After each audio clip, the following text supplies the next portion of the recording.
Buongiorno ragazzi e ben ritrovati.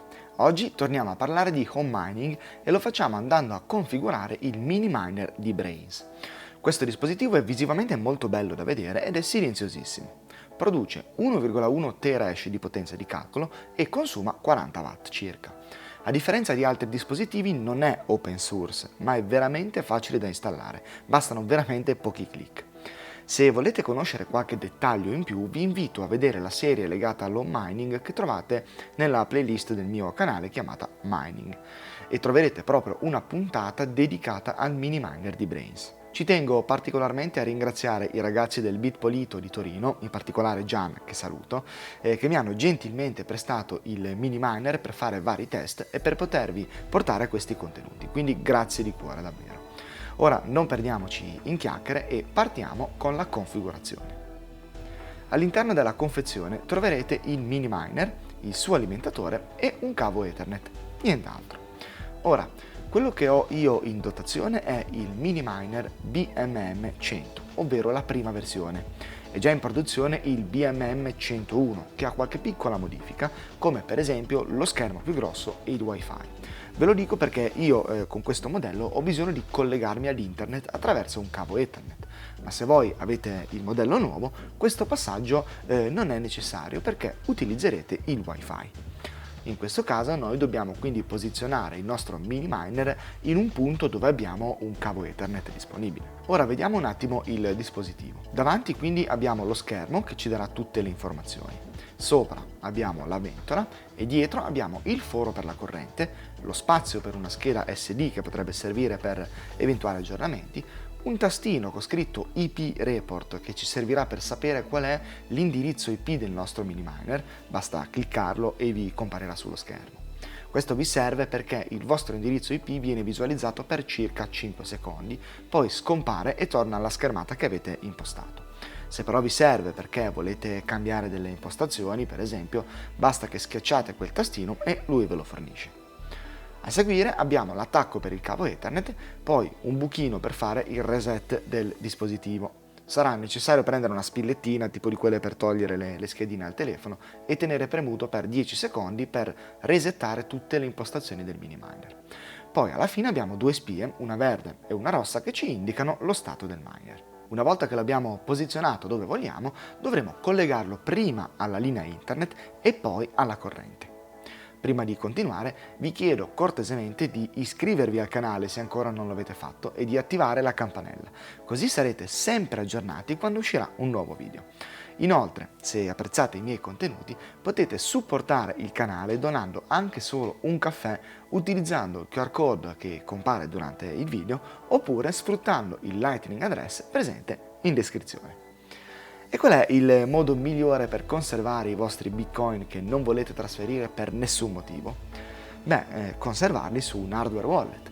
Se dovete quindi acquistare un hardware wallet, potete usare il codice PLUCK per avere uno sconto del 5% sull'acquisto dei prodotti Bitbox, come il Bitbox 02, del quale trovate anche il tutorial completo sul mio canale.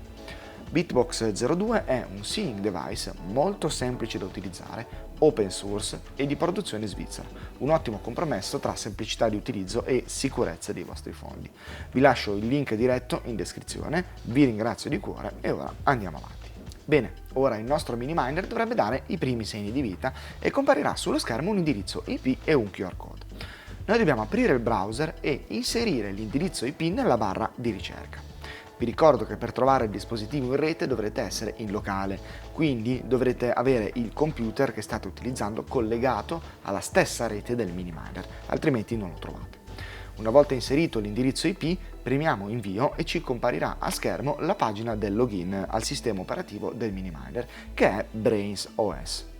Per poter accedere dovrete inserire come user root, ROOT, mentre la password potete lasciarla vuota. Cliccate su login e vi comparirà la dashboard del vostro mini miner. Ora noi non siamo ancora operativi perché dobbiamo collegarci ad una pool per poter iniziare a minare.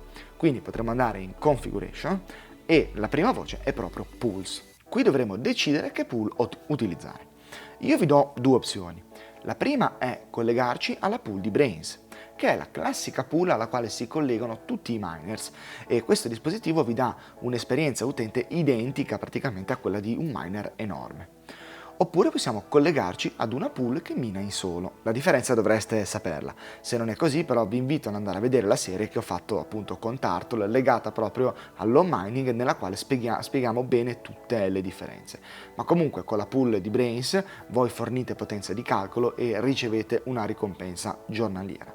Con una pool invece che mina in solo, voi state competendo per l'intero bottino, ovvero i 3,125 bitcoin più le fees. Le ricompense si aggirano attorno ai 60 satoshi al giorno, che sono circa 5 centesimi di euro nel momento in cui sto registrando, per la pool di Brains, mentre nella pool, in solo pool, non ricevete nessun tipo di ricompensa, a meno che non miniate un blocco, e io ve lo auguro ovviamente, ma le probabilità sono infinitesimali.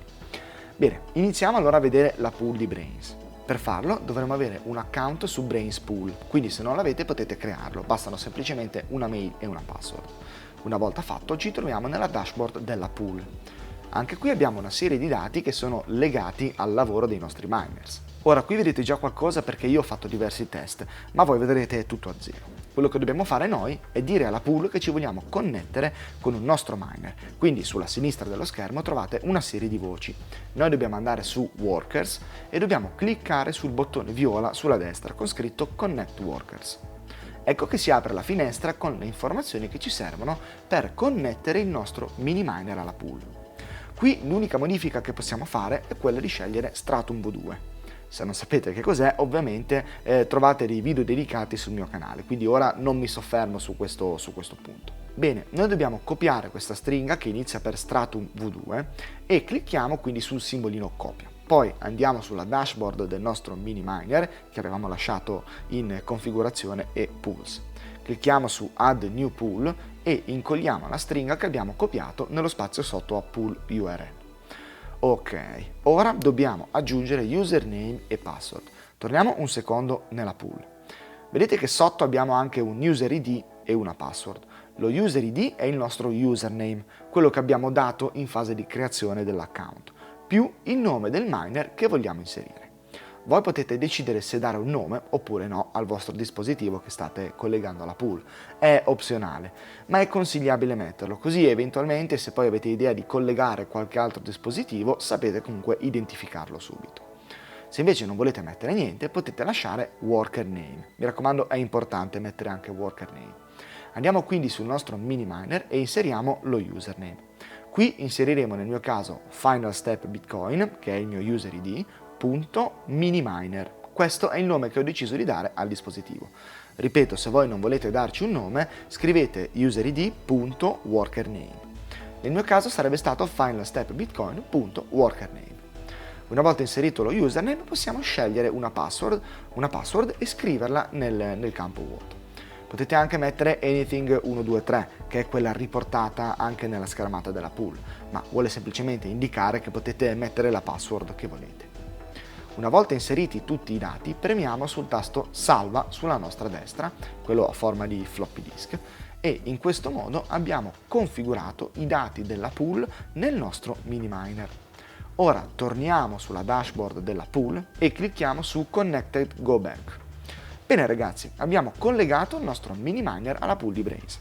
Ora dovreste vederlo qui nella lista dei workers. Se non lo vedete, fate un refresh e attendete qualche istante. Una volta comparso, assicuratevi che abbia lo status OK con la spunta verde. Poi torniamo sulla dashboard e dovremo cominciare a vedere del movimento sul grafico e vedere l'hash rate del nostro dispositivo. Questo significa che la pool sta ricevendo il nostro lavoro e quindi stiamo a tutti gli effetti minando. Se infatti noi torniamo sulla dashboard del mini miner, vediamo che l'hash rate e la temperatura si sono alzati e se scorriamo in basso vediamo che siamo connessi correttamente con la pool. Ottimo ragazzi, ora vediamo come essere pagati dalla pool, perché noi stiamo mandando del lavoro alla pool, ma le ricompense arrivano sul wallet che abbiamo su Brains e dobbiamo quindi portarle fuori, ok? Torniamo quindi sulla dashboard della pool e andiamo su Funds. Ora, io ho già qualche account, ma voi non ne avrete ancora uno, quindi clicchiamo su Add New Account e diamo un nome al nostro account. Io lo chiamerò Test. Poi scegliamo il Lightning Payout e inseriamo un Lightning Address. Il threshold value potete lasciarlo a 1 perché sarebbe la soglia minima per ricevere il pagamento. In questo modo tutti i giorni riceverete una piccola quantità di sats sul vostro wallet. Se invece volete ricevere un pagamento più grosso potete alzare il valore a 100 o a 1000. Una volta raggiunti i 100 o i 1000 sats riceverete il pagamento. Mettete la spunta sull'avviso che vi ricorda che se inserite un Lightning address sbagliato perderete i vostri fondi, poi cliccate su Confirm Changes. Vi verrà chiesta la password dell'account di Brains per confermare, voi inseritela e cliccate su Authenticate e a seguire riceverete una mail dove dovrete confermare le modifiche. Una volta confermato verrete reindirizzati nuovamente alla pool all'interno del vostro account appena creato e qui troverete tutte le vostre reward e i vostri payout. I fondi verranno inviati automaticamente ogni 24 ore oppure al raggiungimento della soglia che avete impostato direttamente al vostro Lightning address. Ottimo ragazzi, ora siamo collegati ad una pool vera e propria e stiamo fornendo il nostro lavoro. Ma come abbiamo detto all'inizio, possiamo anche tentare la fortuna e minare in solo, appoggiandoci quindi ad una pool dedicata al solo mining. In questo caso non riceveremo reward, ma riceveremo l'intera ricompensa se mai riusciremo a minare un blocco. Ci collegheremo quindi a Public Pool, una pool per solo mining completamente open source. Apriamo una nuova finestra sul browser e andiamo su web.public-pool.io. Ecco che si apre una pagina con tutte le informazioni di cui abbiamo bisogno. Ci copiamo quindi l'indirizzo Stratum, poi torniamo sulla dashboard del nostro mini miner, andiamo su Configuration e su Pools, clicchiamo su Add New Pool e copiamo l'indirizzo Stratum sotto alla pool URL. Ora torniamo sulla pagina della pool e vediamo che come username dobbiamo inserire un indirizzo Bitcoin, che sarà quello sulla quale riceveremo la reward nel caso minassimo un blocco. Poi un punto e poi il nome del nostro dispositivo, come abbiamo fatto in precedenza con Brains Pool, mentre la password possiamo sceglierla tranquillamente noi. Torniamo quindi sul mini miner e sotto username incolliamo un indirizzo Bitcoin seguito da punto e il nome. Io metto mini miner. Nella password io invece metterò test, voi ovviamente inserite quella che volete. Ora salviamo le impostazioni e disabilitiamo la pool Brains. Bene, ora stiamo minando su Public Pool. Come facciamo a vederlo? Innanzitutto possiamo cliccare su Dashboard e scorrendo in basso troveremo la pool con la spunta verde. Ma poi se torniamo sul sito di Public Pool possiamo inserire nel campo Login l'indirizzo Bitcoin che abbiamo usato come username e troveremo il nostro mini miner che sta usando la sua potenza di calcolo per cercare di minare un blocco e di rendervi delle persone felici. Ottimo ragazzi! Vediamo come ultima cosa le impostazioni che possiamo modificare sul nostro mini miner. Andiamo su System e nei Settings troviamo alcune impostazioni generali come il tema, per esempio classico, chiaro o scuro, la lingua e il fuso orario e il cambio della password, le cose classiche. Se andiamo in Mini Miner Screen invece abbiamo le impostazioni del nostro mini miner come la visualizzazione dello schermo. Possiamo scegliere se mostrare l'ora, oppure il prezzo di Bitcoin, oppure la schermata con le informazioni sullo stato della macchina, come l'hash rate prodotto, la temperatura, i watt consumati, eccetera. Qui sta a voi scegliere cosa volete vedere a schermo. Poi possiamo anche modificare la luminosità dello schermo, impostare la modalità notte e scegliere se vedere l'ora con il formato a 12 ore o a 24 ore. Una volta effettuati dei cambiamenti, cliccate su Save Changes e vedrete le modifiche sul vostro schermo del dispositivo. Bene ragazzi, io direi che non ho altro da aggiungere. Spero che questo video vi sia piaciuto e se così è stato vi chiedo cortesemente di lasciarmi un bel like e ditemi la vostra nei commenti, mi raccomando ragazzi. Noi ci vediamo mercoledì con un prossimo video. Ciao!